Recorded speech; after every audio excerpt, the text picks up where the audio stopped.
Good evening. My name is Melvinie Lewis, and I'm going to be speaking to you today on Black American survival through racial injustices and the impact on Black family and Black women in particular. I will be speaking specifically on the killing of Black men and Black women. My scripture will come from 2 Samuel's chapter 21, verses 8 through 10 and 11 through 13. And the scripture reads as thus: But the king took Armani and Mephibosheth, the two sons of Aiah's daughters, Rizpah, whom she had borne to Saul, together with the 5 sons of Saul's daughter Merab, some versions call her Michelle, whom she had borne to Adriel, son of Barzillai, the Meholathite. He handed them over to the Gibeonites, who killed them and exposed their bodies on a hill before the Lord. All 7 of them fell together. They were put to death during the first days of the harvest, just as the barley harvest was beginning. Rizpah, daughter of Aiah, took sackcloth and spread it out for herself on a rock. From the beginning of the harvest till the rain poured down from the heavens on the bodies, she did not let the birds touch them by day, or the animals touch them by night. The wild animals touch them by night. In this scripture, 7 of Saul's grandsons were killed, murdered actually, by the Gibeonites, and it was sanctioned by King David. They were killed because of something Saul had done many years earlier. And some say 400 years earlier. The scripture did not say that these young men had done anything wrong or anything to deserve this type of treatment. So I say these young men were innocent.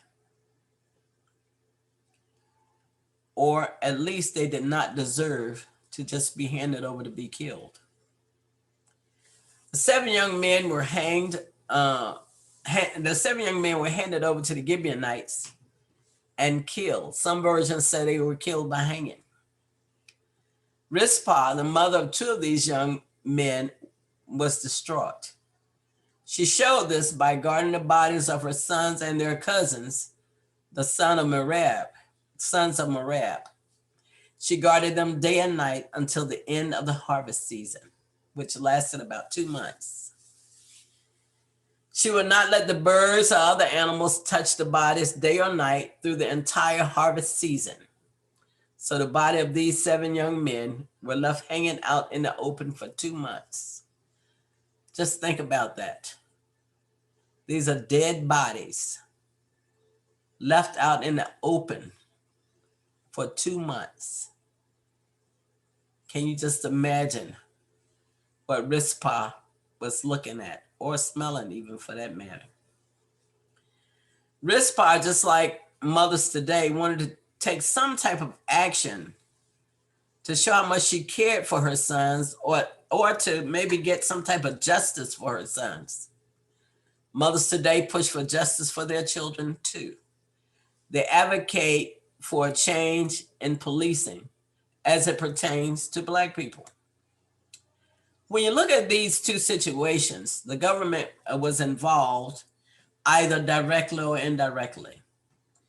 In Rizpah's case, the government was complicit in these killings because they handed the young men over to the Gibeonites so they could be killed.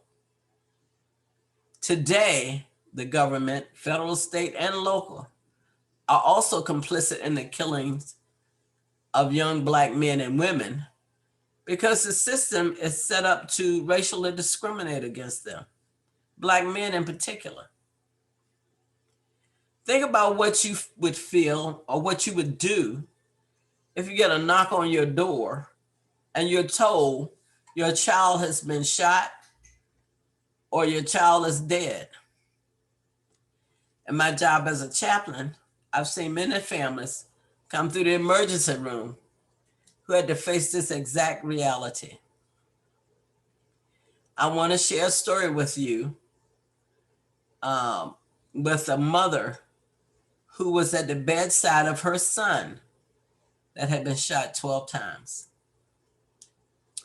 She said uh, her son's friends came to her house and she was expecting her son to be with them. She didn't see her son, so she asked, "Where's my son?" Nobody said anything.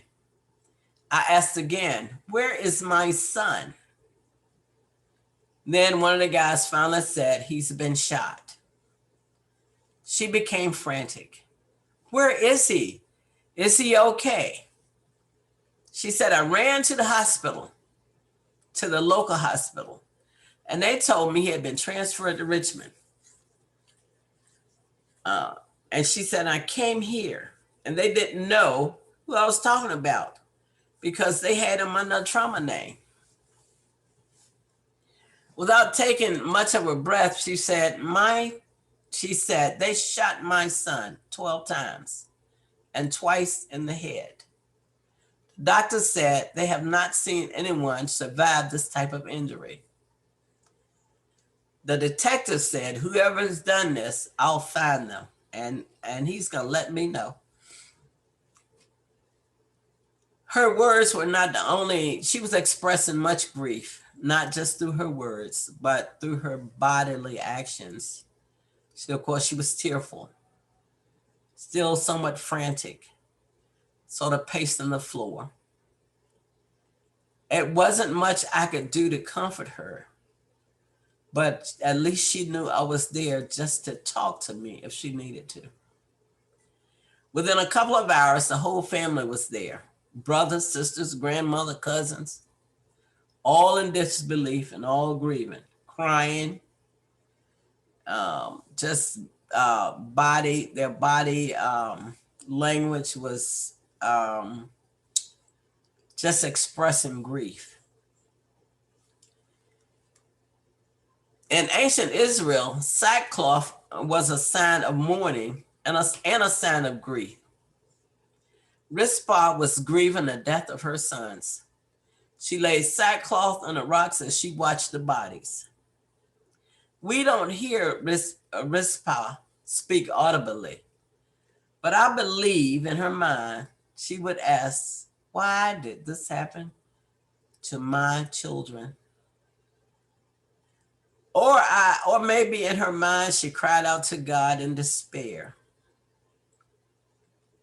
for some type of answer, or for justice, or for some comfort.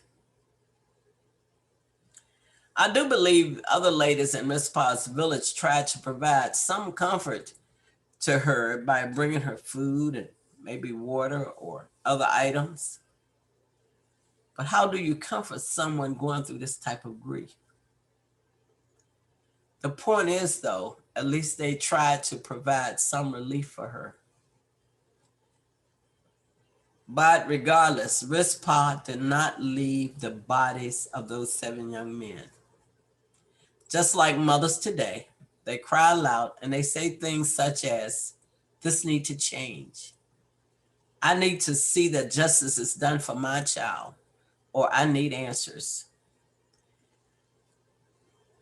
Other Black women and men today support mothers and families that have experienced this type of trauma. Many mothers and families experience the loss of a child, but when the death of a child is caused by someone sworn to protect them, it is especially hard to understand and quite troubling. Rizpah's action and grief caused the government to act in response to her pain and grief. I believe the government not only responded to Rizpah's grief, but to the grief of the community at large. The scripture says, when David was told what Aiah's daughter Rizpah, Saul's concubine, had done, he went and took the bones of Saul and his son Jonathan from the citizens of Jabesh Gilead. They had stolen their bodies from the public square at Beth Shan, where the Philistines had hung them after they struck Saul down on Gilboa.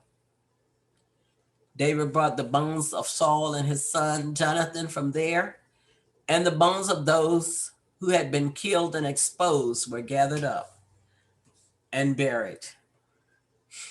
Rizpah did not relent until action and justice had been done for her sons. Mothers, families, and people of color have come together by organizing to say Black Lives Matter. And organizations such as Mothers of the Movement.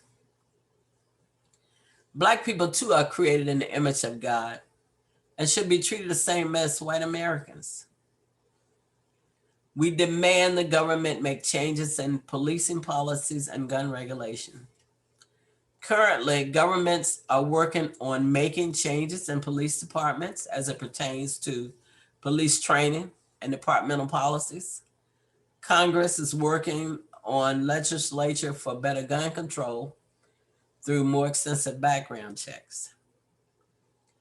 Along with this, many mothers and others have come together to support families and others that are going through this type of trauma. What are you doing? Thank you.